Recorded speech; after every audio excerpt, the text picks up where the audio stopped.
Well, you're going to love this story. There is a new viral video tearing up the internet that's already gotten almost 3 million hits. It's of a homeless man in Columbus, Ohio, who panhandles on the side of the road. He carries a sign that says he's fallen on hard times and has a God-given gift of voice. Turns out it's exactly what he does have. When you're listening to nothing but the best of oldies, you're listening to Magic 98.9. Thank you so much. God bless you. Thank you. And we'll be back with more right after these words.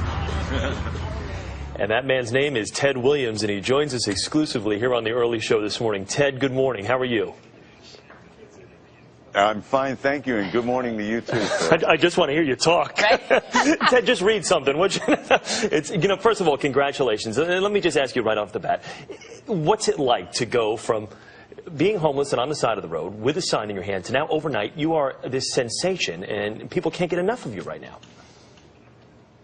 Oh my God, it's just sensational for one. It's numbing for another, overwhelming. I mean, there's so many words that I just, oh God, it's just amazing. I feel like, well, I've already been characterized as the Susan Boyle. I'm just so happy. And watch the CBS Evening News with Katie Cook. No, I'm just teasing right now. Or Ted, nice. You could remind people to watch the early show with Erica Hill and Chris Raggi. Give it a shot. Go ahead. I would love to be able to watch the early morning show on CBS with Erica and Chris, or Chris and Erica.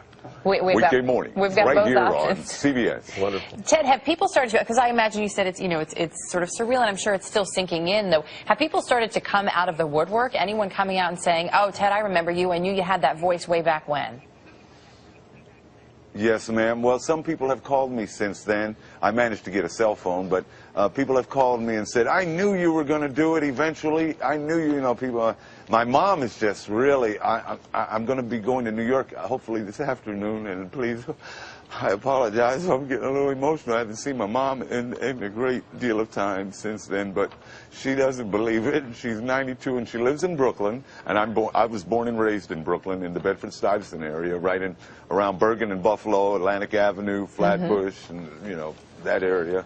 So God has been so good, and in the year 2010 on this date book that somebody gave me, I was going to write on there, well, another year wasted, but it was the year that I found God in my life. I mean, really a God of my understanding, and so it wasn't a wasted year, and I had no idea that something like this would have ever happened to me. It's like almost winning the mega ball lottery or something. This is just phenomenal. You're the third lottery winner today.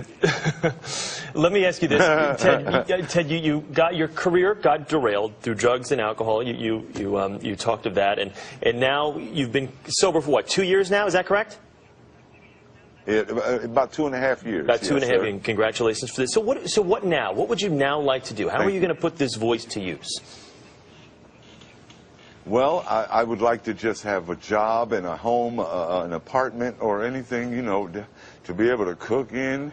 I'd like to, just get my life in a responsible area of a 53-year-old man, a tax-paying citizen, and try to put some of my bad memories and everything. Well, I'm not going to forget where I came from, but I just want to put some of that on the back burner and continue with my life, whatever is left to live, and hopefully, like I said, I was holding that sign with the hopes or the wishful thinking that somebody was going to ride by and say, hey man, I got an internet radio station that could possibly use some production work or something.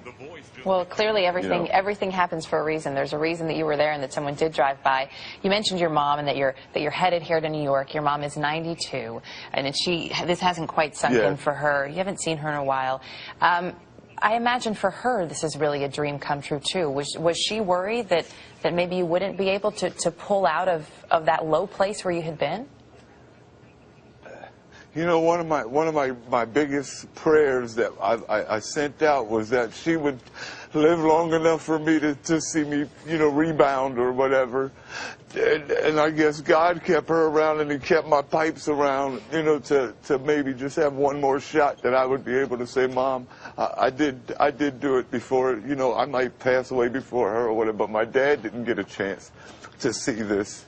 but God is good, and the only difference between now and the time that I did have some kind of a heyday or a successful life is that now I'm more appreciative of life. I'm not taking it for granted, and I am thanking the Lord every day. Even if this didn't happen, I was still on that road. I thanked Him and had a, you know, my hour with God. You know, I called it my hour with God. Sometimes I would make $25 in an hour. Sometimes I'd make 25 cents in an hour, but at least I would talk to God. I'd get mad at some motorists who would pass by and say, oh, look at that guy who's going to... Little did they know. I would have my little mumbles. Little did they know. Well, Yeah, Ted, you know yeah, what? You've put us in great spirits today. Before we let you go, real quickly, say, now batting for the Boston Red Sox, number 9, Ted Williams.